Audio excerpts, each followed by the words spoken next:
ఓం శ్రీ మాత్రే నమః. ఓం శ్రీ గురుభ్యో నమః. 2026 ఫిబ్రవరి 17 మంగళవారం రోజున పాల్గొన అమావాస్య వస్తుంది. మంగళవారం రావడం వల్ల దీనిని బహుమతి అమావాస్య అని కూడా అంటారు. ఈ రోజుకు సంబంధించిన ముఖ్య వివరాలు. అమావాస్య తిథి ఫిబ్రవరి 16 సాయంత్రం 5:34 ప్రారంభమై ఫిబ్రవరి 17 సాయంత్రం 5:30 ముగుస్తుంది. ఇదే రోజున సంవత్సరంలో మొదటి సూర్యగ్రహణం సంభవిస్తుంది. అయితే ఈ గ్రహణం భారతదేశంలో కనిపించదు. కాబట్టి సూతక నియమాలు పాటించాల్సిన అవసరం లేదు.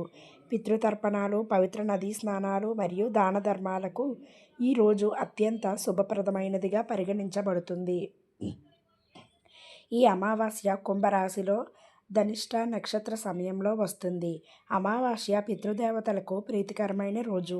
మీ పూర్వీకులు ఆశీస్సుల కోసం ఈ క్రింది విధంగా చేయండి. పవిత్ర స్నానం. సూర్యోదయానికి ముందే మేల్కొని నదిలో లేదా ఇంట్లోనే నీటిలో కొద్దిగా గంగాజలం, పసుపు వేసుకొని స్నానం చేయాలి. దక్షిణ దిశగా ముఖం పెట్టి చేతిలో నల్ల నువ్వులు, నీరు తీసుకొని పితృదేవతల పేర్లు స్మరిస్తూ వదలాలి. దీనివల్ల పితృదోషాలు తొలగిపోతాయని నమ్ముతారు. తండ్రి జీవించి ఉన్నవారు పితృతర్పణం చేయకూడదు.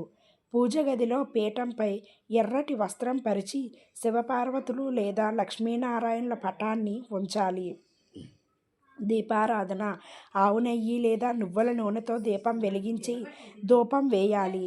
మంత్రపఠనం. ఓం నమో నారాయణాయ లేదా శివపంచాక్షరి మంత్రాన్ని జపించడం శుభకరం. బహుమతి అమావాస్య ప్రత్యేక ఆచారాలు. రావి చెట్టు పూజ. ఈరోజు మంగళవారం రావడం వల్ల సాయంత్రం రావి చెట్టు కింద ఆవ నూనెతో దీపం వెలిగించి 7 సార్లు ప్రదక్షిణ చేయాలి. ఇది అప్పుల బాధల నుండి విముక్తి కలిగిస్తుందని ప్రతీతి. దాన ధర్మాలు. పేదలకు అన్నదానం, నల్ల నువ్వులు, వస్త్రాలు లేదా గొడుగులు దానం చేయడం వల్ల విశేష పుణ్యం లభిస్తుంది. ఆవుకు గ్రాసం. ఆవుకు పచ్చగడ్డి లేదా బెల్లం తినిపించడం పితృదేవతలకు సంతోషాన్ని కలిగిస్తుంది.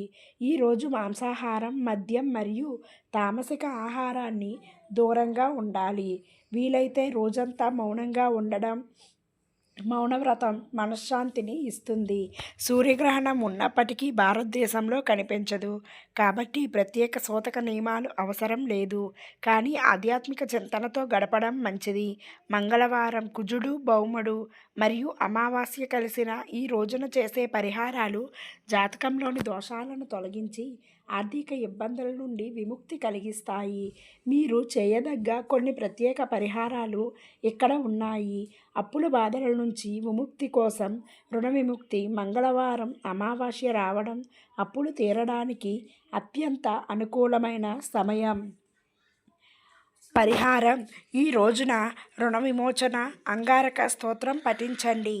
ఎర్రటి పప్పు, కందిపప్పు లేదా ఎర్రటి వస్త్రాలను పేదలకు దానం చేయండి. ఇది కుజదోష తీవ్రతను తగ్గిస్తుంది. కుటుంబంలో ఆటంకాలు, చికాకులు ఉన్నవారు ఈ పరిహారం చేయాలి. రావి చెట్టుకు నీరు పోసి నల్ల నువ్వులతో దీపం వెలిగించి 7 ప్రదక్షిణాలు చేయండి. ఒక ముద్ద అన్నంలో నల్ల నువ్వులు కలిపి కాకులకు పెట్టండి. దీనివల్ల పితృదేవతలు శాంతిస్తారు. కోర్టు కేసులు లేదా శత్రు విజయానికి హనుమాన్ ఆరాధన. ఈ రోజున హనుమాన్ చాలీసా లేదా బజరంగబాన్ పారాయణం చేయండి. ఆంజనేయ స్వామికి సింధూర పూజ చేయడం వల్ల శత్రువులపై విజయం లభిస్తుంది. స్నానం చేసే నీటిలో కొద్దిగా కల్లుప్పు వేసుకొని స్నానం చేయండి. ఇది మీ చుట్టూ ఉన్న ప్రతికూల శక్తిని తొలగిస్తుంది. ఇంటి శుద్ధి. ఇల్లు తుడిచే నీటిలో కొద్దిగా ఉప్పు వేసి శుభ్రం చేయడం వల్ల లక్ష్మీ కటాక్షం కలుగుతుంది. పిల్లలకు దిష్టి తీయడానికి చాలా శక్తివంతమైన రోజుగా పరిగణించబడుతుంది. పిల్లల వయస్సు మరియు వారికి ఉన్న దిష్టి తీవ్రతను బట్టి ఈ క్రింది పదార్థాలతో దిష్టి తీయవచ్చు. ఎండుమిరపకాయలు, ఉప్పు మరియు ఆవాలు. సాంప్రదాయ పద్ధతి. ఇది అత్యంత ప్రాచుర్యం పొందిన పద్ధతి. 3 లేదా 5 ఎండుమిరపకాయలు, గుప్పెడు కల్లుప్పు, కొన్ని ఆవాలు. వీటిని చేతిలోకి తీసుకొని పిల్లల చుట్టూ 3 సార్లు క్లాక్ వేసి మరియు యాంటీ క్లాక్ వైజ్ తిప్పి మండుతున్న నిప్పులలో లేదా బయట ఎవరూ తొక్కని చోట వేయాలి. పిల్లలు ఎక్కువగా ఏడుస్తున్నా లేదా పాలు సరిగ్గా తాగకపోయినా ఇది పనిచేస్తుంది. ఒక నిమ్మకాయను తీసుకొని పిల్లల తల నుండి పాదాల వరకు దిష్టి తీసి దానిని 4 మూలగా కోసి 4 దారుల కూడలిలో లేదా ఎవరూ తొక్కని చోట 4 దిక్కులకు విసిరేయాలి. బొగ్గు లేదా నల్లతాడు అమావాస్య నాడు పిల్లల నుదుటిపై లేదా చెవి వెనక నల్లటి బొగ్గుతో లేదా కాటుకతో చుక్క పెట్టడం వల్ల చెడు చూపు పడకుండా ఉంటుంది. ఈ బహుమతి అమావాస్య నాడు హనుమంతుని గుడిలో పూజించిన నల్లటి తాడును పిల్లల మొలకైన లేదా కాలికి కట్టడం రక్షణగా ఉంటుంది. అమావాస్య సాయంత్రం స్నానం చేయించే నీటిలో కొద్దిగా కల్లుప్పు వేసి స్నానం చేయించడం వల్ల వారిపై ఉన్న నెగిటివ్ ఎనర్జీ తొలగిపోతుంది. అమావాస్య రోజున సాయంత్రం సంధ్యా సమయంలో 6 గంటల తర్వాత దిష్టి తీయడం ఉత్తమం. మంత్రం: దిష్టి తీసేటప్పుడు కంటి దిష్టి, పంటి దిష్టి అందరి చూపుకు పోవాలి అని మనసులో అనుకోవాలి. ఇల్లు తుడిచే నీటిలో కొద్దిగా కల్లుప్పు వేసి ఇల్లంతా శుభ్రం చేయండి. ఇది ఇంట్లోని ప్రతికూల శక్తిని బయటకు పంపుతుంది. గంగాజలం జల్లడం: స్నానం చేసిన తర్వాత ఇల్లంతా కొద్దిగా గంగాజలం లేదా పసుపు నీటిని జల్లండి. పితృదేవతల స్మరణ: మధ్యాహ్నం 11 నుండి 1 గంట మధ్య అమావాస్య నాడు పితృదేవతలు ఇంటికి వస్తారని నమ్మకం. ఇంటి దక్షిణ దిశలో ఒక నూనె దీపాన్ని వెలిగించి మీ పూర్వీకులను తలుచుకోండి. నైవేద్యం: మీరు వండిన వంటకాలను, ముఖ్యంగా పప్పు, అన్నం ఒక అరిటాకులో లేదా ప్లేట్లో పెట్టి ఇంటి పైకప్పు మీద లేదా బాల్కనీలో కాకులకు పెట్టండి. కాకులు ఆహారాన్ని ముడితే పితృదేవతలు సంతృప్తి చెందినట్లు భావిస్తారు. రుణ విముక్తి: ఆర్థిక లాభం కోసం సాయంత్రం 6 తర్వాత ఈరోజు మంగళవారం కాబట్టి ఈ పరిహారం చాలా ముఖ్యం.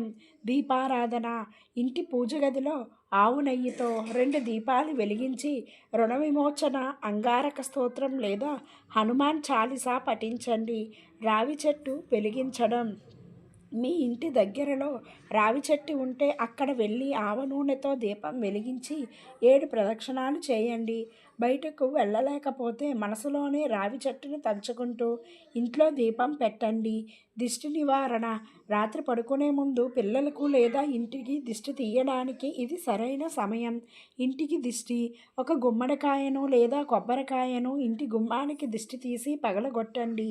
పిల్లలకు నేను పైన చెప్పిన విధంగా ఎండుమిరపకాయలు ఉప్పుతో దిష్టి తీసి బయట పారవేయండి. ఈ రోజున ఎవరితోనూ వాదించకండి, కోపపడకండి.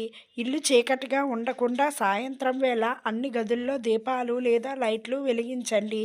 కొడుకులు ఉన్న తల్లిదండ్రులకు ముఖ్యంగా వారి అభివృద్ధి మరియు రక్షణ కోసం కొన్ని ప్రత్యేక పరిహారాలు చేయడానికి చాలా గొప్ప రోజు.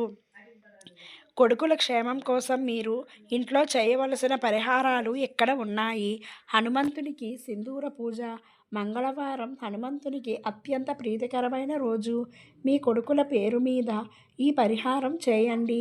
విధానం: ఇంట్లో ఉన్న హనుమంతుని విగ్రహానికి లేదా ఫోటోకు కొద్దిగా సింధూరం, ఆంజనేయ స్వామికి వాడేది అర్పించి వారికి రక్షణగా ఉండాలని కోరుకోండి.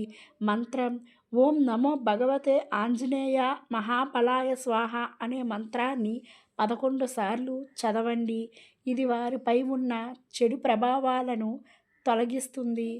కొడుకుల జాతకంలో కుజదోషం ఉన్నా లేదా వారి పనుల్లో ఆటంకాలు వస్తున్నా వీలైతే ఇంట్లో ఉన్న చిన్న సుబ్రహ్మణ్య స్వామి విగ్రహానికి పాలు లేదా తేనెతో అభిషేకం చేయండి.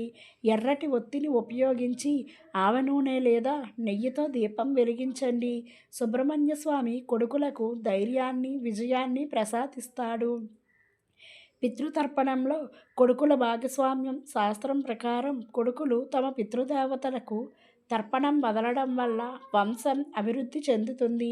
మీ కొడుకులతో కలిసి నల్ల నువ్వులు, నీరు కలిపి పితృదేవతల పేరుతో వదిలించండి.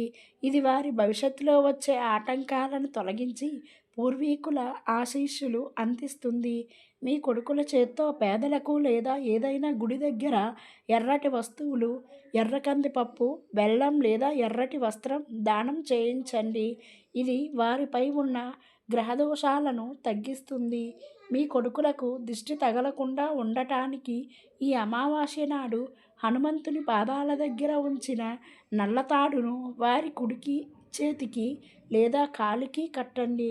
గ్రహణం భారతదేశంలో కనిపించదు కాబట్టి ఎటువంటి భయం లేకుండా ఈ పూజలు చేసుకోవచ్చు.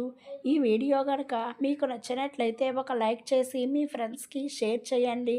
అలాగే ఇలాంటి మరిన్ని వీడియోస్ మీ వరకు చేరాలంటే మన ఛానల్ను సబ్స్క్రైబ్ చేసుకోవడం మాత్రం మర్చిపోకండి. ధన్యవాదములు.